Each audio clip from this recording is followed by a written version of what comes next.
Hey guys, as you can see here, I've been doing some picking lately. These are what I've gotten the last maybe 2 or 3 weeks or so from different places. I'd mentioned a couple 2 or 3 videos ago that I was going on a big pick. I was all excited about it, and I got some things that were good, but I didn't come home with as much as I'd hoped for. But it wasn't a wasted trip. I'm thankful for what I did find. Sometimes it turns out like that. But I just wanted to share with you today the new additions to my collection. I'll start here on the left. I've got these wooden ammo crates here. I got 3 of the green ones here, which held the 7.62 rounds. And then I got the one here on the bottom with no lid, ammo crate here. And I actually got all 4 of these for free. There's a man I know that sometimes I help out, do work for and everything. He was going to throw them away. And I told him, or basically he asked me if I wanted them, and I said yes, I would take them, and he gave them to me. So I could definitely use those for storing ammo or who knows what, but I just couldn't let them be thrown away. I'll find a purpose for them. Moving on here, I got these 2 Navy jumpers, and I'm going to talk about them each individually, but first off, I'm just going to go ahead and tell you that both of them together, I paid $20, and they both have the pants. So basically I gave $10 a piece for them, which was a really good deal. This first one here is my favorite of the 2. It took me a while to research this patch on Google, but it represents electrician's mate 3rd class, or similar to like an E4 they would call it. So that's really cool. That man would have been responsible for circuits, generators, electrical stuff, maybe even doing some repairs. So that's kind of cool to find out what that patch was. It also has the honorable discharge here, the ruptured duct. So that's a good thing. On the back here, it's got the stars. This is a World War II Navy jumper. Overall, in really good condition. Like I said, it does have the pants. They're up under there, which I'm not going to pull them out, but not bad. $10, you can't beat that. That was a really good deal. I was happy to get that, and definitely for that price. This second jumper here, it's also World War II, but it does not have any patches or anything. The only thing on it is the one stripe here, which I had looked up, but I can't remember what it was. I'll have to look it up again. This one doesn't have the stars or anything, but it does have the tag here. It says manufactured by the Naval Clothing Company. Unfortunately, no name or date or anything, but like I said, both of these would date World War II era, and for $20 for both of them, that was a really good deal. Also on that pick, I got this coat here, which at first I was thinking it might be World War II, and the lady selling it was thinking World War II of Korea. Then I got to think, I was like, yeah, it might be Korea, and I gave $15 for it, which it doesn't have any patches or anything. Just an overall nice coat, but I ended up looking in the pocket, and this coat is actually dated 1951. So this coat, would have been Korean War, like I was halfway thinking, and like she was thinking originally.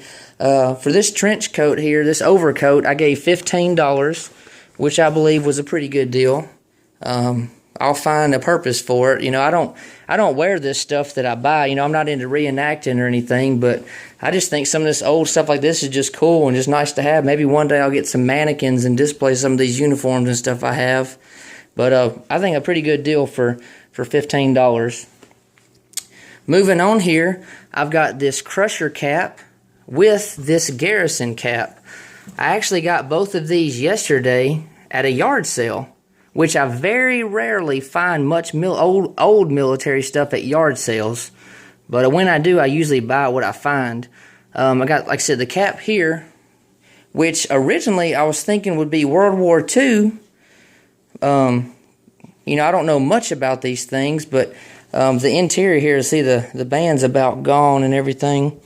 But I actually found a tag in here, and this cap is actually dated to November of 1947.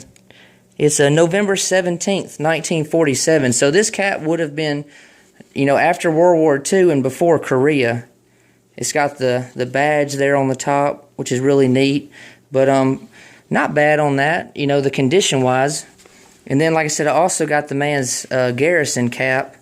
which unfortunately there's no name, but there is the laundry number, 2538. I got both of these at the yard sale. I gave $10 for both of them. So I think that was a really good price, even though this crusher cap isn't in the best condition. It's in good condition overall, but the inside needs some work. Not bad, $10 for both of those. I'm glad to pick those up. I got this Canteen here, which when I saw it from a distance, I was immediately thinking World War I, 1918, but I was actually wrong. It's a 1942 dated Canteen, so that would be, you know, early World War II. I just noticed the cap here on the top. That's why I was thinking World War I. But no cup or cover or anything. I only gave $6 for the Canteen, which I think that was a good deal. Moving on here, I've got all of these ribbons right here. I got several of them, you know, never been opened in the package. I think there's, what, about 12, 13.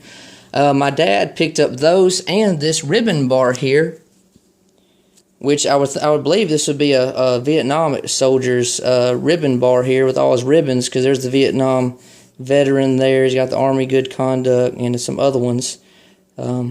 This guy, he would have seen probably some pretty good amount of action in overseas you know, engagements or different things. I got everything, or actually my dad got all of this for $2. The unopened ones and this whole setup here for $2 for everything, which was a great deal. I'm thankful he kept an eye out for me and saw that. Moving on here, I've got this Winchester Super X, this older ammunition, and it's one of my favorite calibers, the 303 British. As you guys know from my other videos, I love Enfields. I would probably not shoot this ammo. I just bought it because it's older, and I would just add it to my ammo collection. I gave $20 for that. $20, 20 rounds, $1 a round. That's more than I normally pay, but you know, since it's older, I went ahead and paid up for it. I got these here today, which you guys, if you've watched my videos here recently, I made a video on me shooting my Nagant revolver, and then my first video of me, you know, talking about how I purchased my Nagant. I got both of these today at a gun show. You see, I paid $26 for a box of 50. You know, both of them together was $52, but then the tax, it came out to right about $56 for 100 rounds. So I basically got them for, basically you could say 56 cents a round. The man had 5 boxes, and I was tempted to buy them all, but I just went ahead and went with these 2. There's another gun show coming up in a couple weeks. If he still has them, I can get the other 3 or whatever he has left. So not too bad on that right there. Can't wait to shoot the revolver again. Down here, I've got this compass here, which a man gave me. It came with the cover here, which, you know, is Vietnam era. It's got U.S. on there. It's dated the 30th of June, 1971. So, you know, be towards, you know, getting towards the end of Vietnam, right? Not at the end, but, you know, starting to get towards the end of it. I got that for free with this whistle here, which I'm not sure if this whistle is military or not. I haven't had a chance to look it up. It says Frankfurt made in USA, and it's got this leather lanyard type thing on here. I'm not sure if that's World War II or not. I haven't had a chance to look it up, but still, I got that and the compass for free from the same man that gave me the wooden crates. So I was thankful for that. And lastly for today, I got this 50 caliber round here. It's red tipped, and it's dated 1952. So this thing would be right around, you know, Korean War era. You know, starting to get towards the end of Korea. I gave $7 for this, which isn't bad. You know, it's unfired. It's still live. I believe I did good on that. You know, I like picking up those random bullets and stuff to add to my ordnance collection. But anyways, guys, I appreciate you watching this video. I'm about to make another video probably here soon. I've picked up a few more helmets and liners, and you know, I usually make those videos separately, because I normally don't like making long videos, but I appreciate you guys that have watched this video this far, you know, from the beginning towards the end, or to the end. Like I said, be on the lookout for that new helmets video. I got some pretty cool stuff to talk about. But as always, guys, thank you for watching. Thank you for all your likes and comments. I thank you for all the people that have subscribed to me from day one, and even the people that have just recently subscribed to me. Please definitely keep checking me out and seeing what I have. I always enjoy what you guys have to say, and I'll talk to y'all later.